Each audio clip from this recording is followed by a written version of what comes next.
So welcome, first of all, to this event for Process and Faith. It's also co-sponsored by the Cobb Institute, and Jared Morningstar is with us. He's on our staff, and he's going to be our Zoom host for this evening. So he'll be putting links in the chat to some of our future events and things like that. We've got a nice event coming up also September 12th with Don Buchanan speaking about from his book called Processing Reality, and where he talks about spirituality and psychedelics and process thought. So that should be a very interesting event in September. But let's get right into our event this evening. I'm sure that, well, if you've been in the process world for any length of time, and maybe some of you are just brand new to it, but if you've been in the process world any length of time, you have to know Bruce Epperly. Bruce is a professor and a pastor and he's the most prolific author that I know of. He's always cranking out books by the dozen, it seems. And he has written a lot of beautiful books on process theology, spirituality, mysticism, on pastoral leadership, all kinds of things like that. And so one of his recent books is called Process Theology and the Revival We Need. And so that is kind of was the impetus for our event this evening, and that is what he will be talking about. So he'll let him give us some of his thoughts, and then we'll open it up for conversation and discussion afterwards. So Bruce Epperly, welcome, Reverend Dr. Bruce Epperly, welcome, and please take it away. Well, thank you very much, Sherry, and Professor Kling. It's always great to have one of my former students now on the same faculty I was on when you started your PhD at Claremont School of Theology in California. So it's great to see that. And Luke Ansel, who survived my teaching at Lancaster Theological Seminary, and some colleagues, and certainly friends from Washington, D.C., from the congregation I belong to, that is where my heart is, a Westmoreland Congregational United Church of Christ. So at least in a small way, I'm a prophet in my own land, I suppose. And it's good to be with you all. And I just want to express my thanks for the folks in Process and Faith and the Cobb Institute for making this happen. I'll be speaking this evening as a Christian process theologian, and of course, process theology encompasses the whole gamut of spiritual experiences. But I'll be speaking from a particular perspective in which I find myself.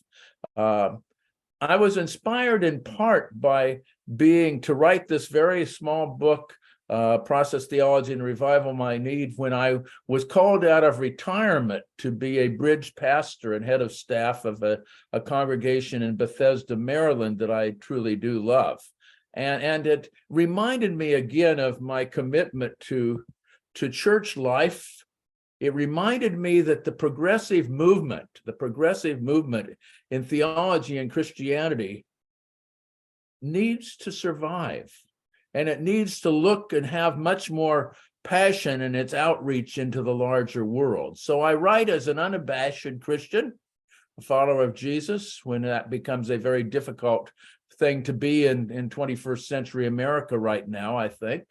As somebody who's committed to church growth and the impact of congregations in their communities, as a theologian, and one who has spent 40 years moving from the pulpit to the classroom, from visiting someone to the hospital to working on a book, and have found myself enriched by both of them, those processes. My work tonight, conversation, will not be filled with much jargon. It will be almost homiletical in spirit, because we process people need some process pop-ups and some process pep talks, I think, at times.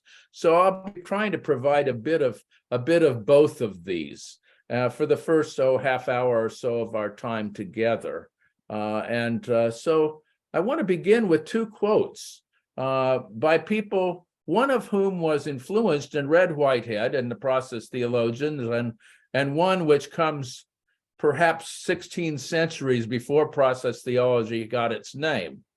The first quote is from one of the desert fathers, one of the North African desert fathers.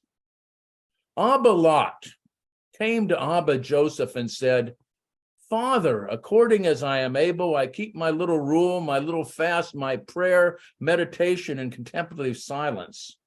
And according as I am able, I strive to cleanse my heart of thoughts. Now what more shall I do as a monk? And the elder rose up and stretched out his hands to heaven, and his fingers became like 10 lamps of fire. And he said, why not become fire? And the second is from one of my teachers. I had opportunity to be in some seminars, some lectures he taught as an older man, Howard Thurman, and he's influenced my work a great deal, the great African-American mystic and theologian, pastor who influenced Martin Luther King a good deal. Don't ask what the world needs. Ask what makes you come alive and go do it. Because the world needs people who have come alive. Those are kind of the prelection that I'll be talking about in terms of process thought today.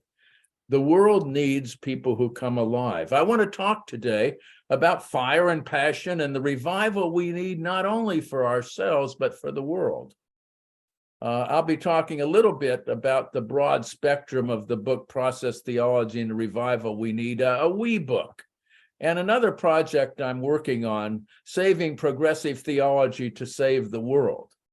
Again, I come here as a Christian theologian concerned about the role of process and progressive theology in the church and healing the soul of the nation and healing the planet.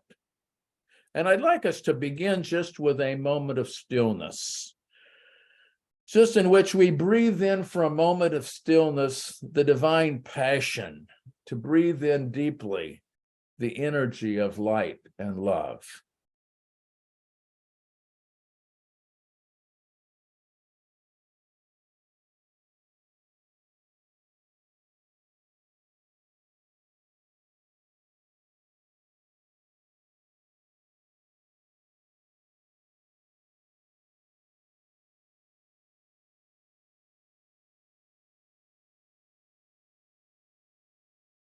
Let it be so. I believe, and I'm reclaiming my evangelical roots here, that the world needs process theology, and process theology needs to shine brightly to help guide the future. That process theology needs to become fire and alive with process. Now, process theology, I believe, is at the heart of today's progressive movement. And the process orientation in the progressive movement has been significant in shaping our world. And I speak primarily from an United States location, but this applies, I think, across the board. As John Cobb notes in Christ in a Pluralistic Age, which came out ages ago when I was a graduate student, and David Hollinger describes in Christianity's American Fate, these being two of the most insightful discussions of the significance of progressive theology in the secular world, says that process theology, progressive theology has been the primary powerhouse for advances in human rights, justice, and democracy. And yet it has been buried in the public eye, and the progressive Christianity is often languishing, struggling just to survive. When people think of Christianity in the United States, at least, they don't think of progressive Christianity, do they? No. They hear the people who are talking about drag queens as if that's the most important issue in our planet. They're hearing about transgender issues as if those are the most important issues in our planet. They're focusing on individualism and sort of a pugilistic approach to reality. Very seldom are progressives called upon to speak about or for Christianity in the public eye. And often when we do, and I think about my colleagues at Westmoreland Church, and perhaps if you're involved in churches yourself, who, when they say they're Christians, oftentimes have to qualify it. Has anyone ever done that? I'm a Christian, but I'm not one of those Christians. I'm a Christian, and I'm not that kind of Christian. And yet I believe that we need, as process theologians and people in the progressive movement, to let our passion flow. As important as the secular aspect of progressive thought is, I believe a strong progressive movement, flexibly institutionalized and focused on the word flexible and open-spirited and not monolithic, is essential for the continuing incubation and incarnation of world-shaping politics and ethics. Even though the secular world can do quite fine without us, by the way, we still, I believe, are the intellectual and spiritual heart of the progressive changes, especially as we see ourselves as open-spirited and embracing the varieties of thought. Progressive and process thought isn't monolithic, is it?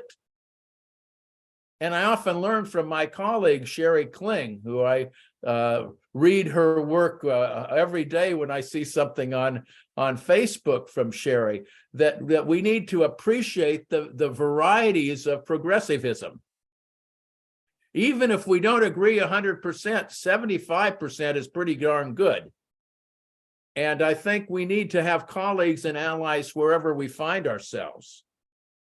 Now, just as a personal note, for the last few decades, I've made a commitment to live process theology, to have it as the primary lens through which I embody my faith and commitment to Jesus, to claim my place in the holy adventure described by process thought, an adventure of the Spirit, and to interpret the world and my citizenship through the lens of process relational thought.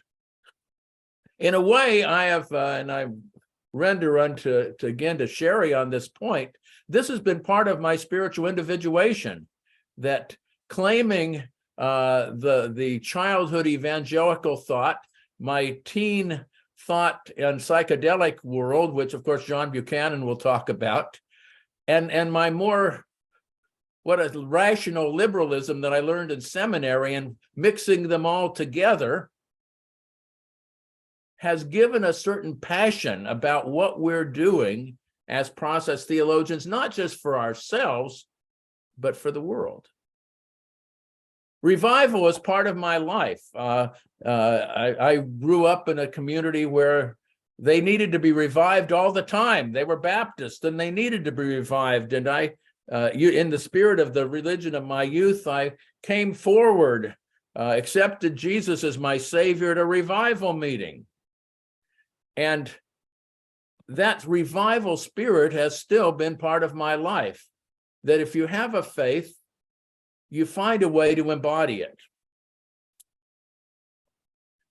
I found, however, looking back on that faith, that it was too individualistic in spirit, often didn't have much concern for obligation to communities and the planet, and too often left itself to Christ's second coming, what we could do in terms of justice and civil rights.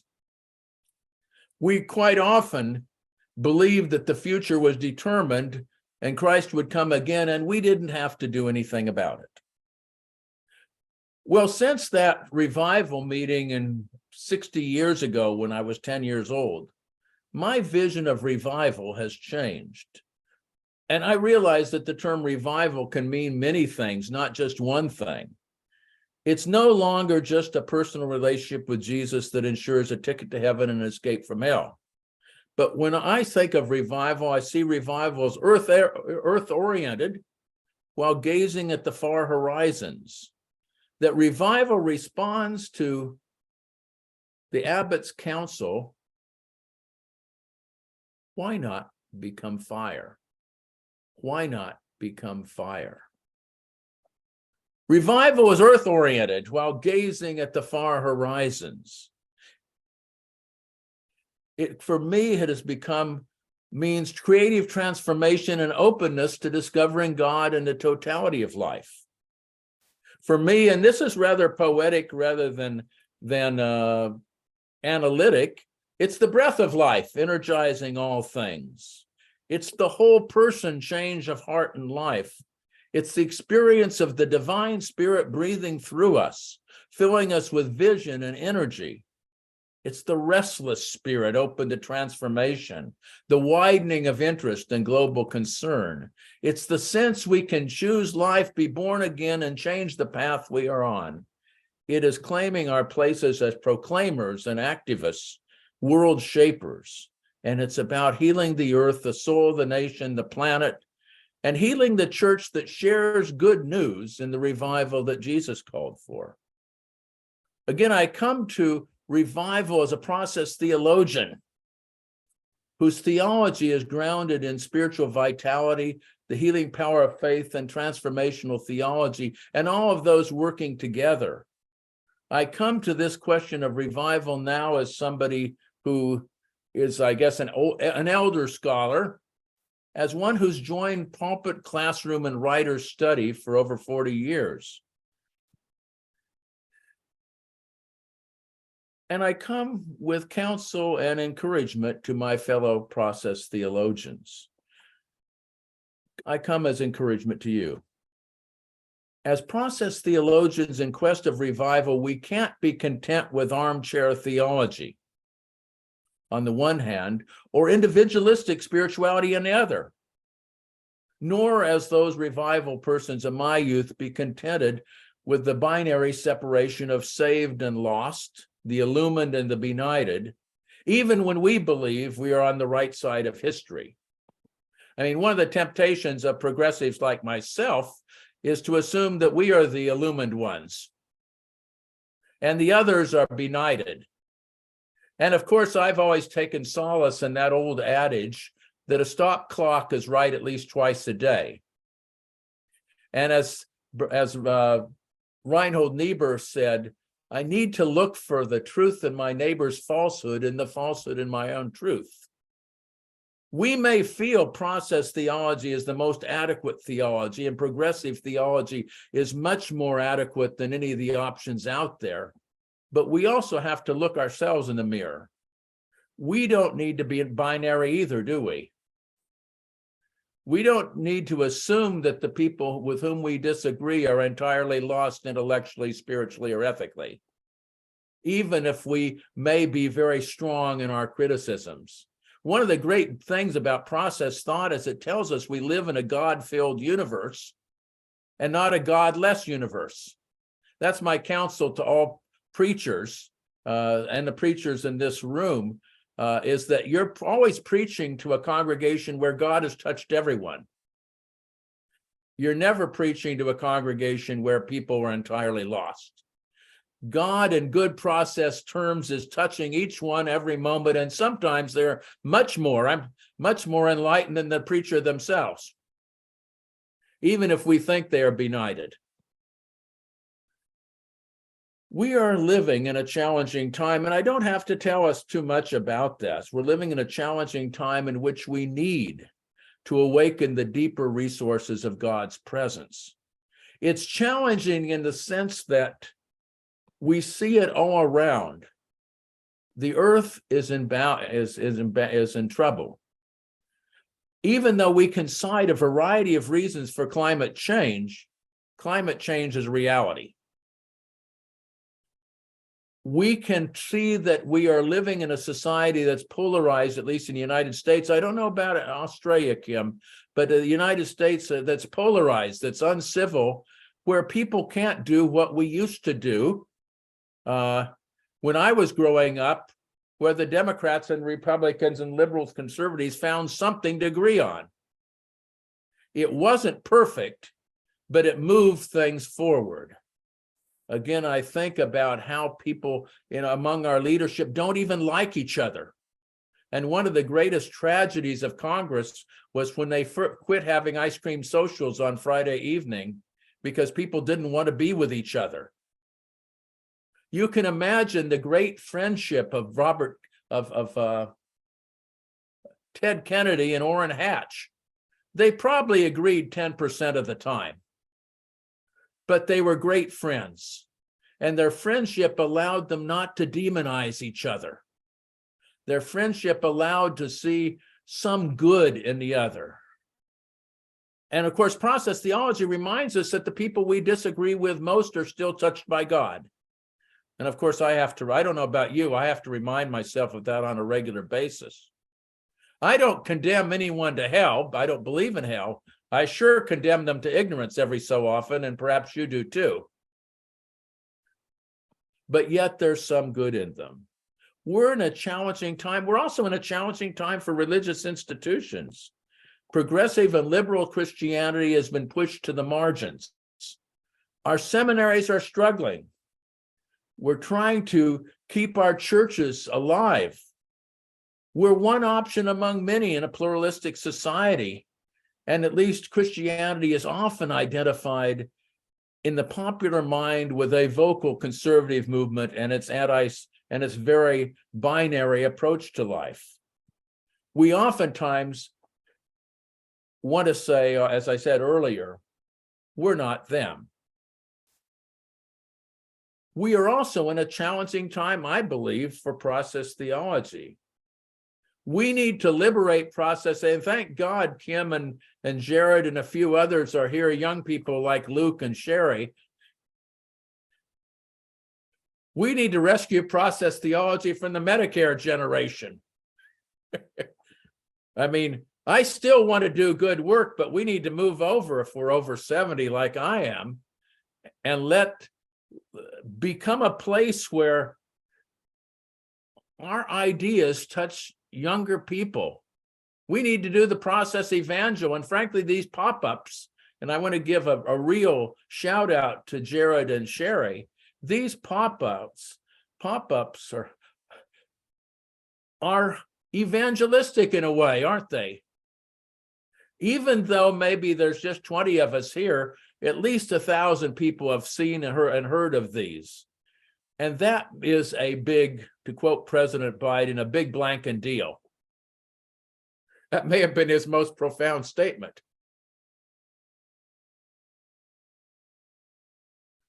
Will process theology be a movement of congregations and not just seminaries? Will we be an inspiration to the healing and wholeness of persons? Will we be forward-looking, open-spirited, earth-affirming, justice-seeking, the faith that the world needs? Will we help the world see Jesus as not the emissary of Caesar or the sustainer of yesterday's status quo and the divine right of the religious right? Or will we see the world as the Galilean vision that Whitehead talked about, which welcomes, affirms, and heals? I believe a progressive process theology can be a guiding light for democracy, earth care, and human rights, for the peaceable realm. And on the negative side, we can be one of the few firewalls against the anti-democratic tendencies that are rising and the white nationalism that are rising in our country. The future of process theology, and I'm making a big claim here, and progressive theology is essential to the survival of our nation. That's a big claim, I realize. But I happen to believe that just as the progressive movement in the United States started Social Security, Medicare, workers' rights, civil rights, all those came out of the social gospel 100 years ago. We still have work to do. And thank God for some of the work John Cobb is doing in ecology. Thank God for EcoCiv that Phil Clayton is about. These are a matter of life and death that will be long. People of my age say our job is to work for people that we'll never meet. Our job is to work for the generations that come after us. Well, process theology has a calling. It has a calling, a vocation. It has the calling to be a voice of light and truth. It's a calling as a ballast. Our greatest gifts can be shouted from the mountaintops. And here I'll just identify a few process ideals, not in the typical process language, but in the language I use as a preacher and teacher, as a friend. Our greatest gifts need to be shouted from the mountaintops. the vision of divine intimacy and companionship.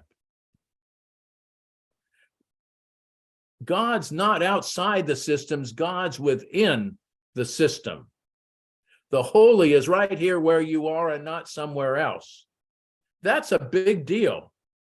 The notion that the natural world itself is the glory of God, that each day is a miracle, the radical amazement of Abraham Joshua Heschel, the sense that the universe is aimed at beauty, the intimacy of God, the vision of an unfinished nation and world in which what we do matters to God and the world. Now, I'm not about the business of excluding people from politics. I believe rights and responsibilities fit together, but I saw a meme recently on Facebook, the source of all wisdom. It was, if you believe in the second coming of Jesus, you've disqualified yourself for political office. Now, I wouldn't go so far as to say that, but the second coming of Jesus, practically speaking, says we're not responsible for the future. And it's the future's already determined. I remember one time, and it's a very humorous thing, when James Watt was the Secretary of Interior when Reagan was president. A strong believer in premillennialism, that the second coming and the saints will go up into the sky before the great Aziz, the great judgment.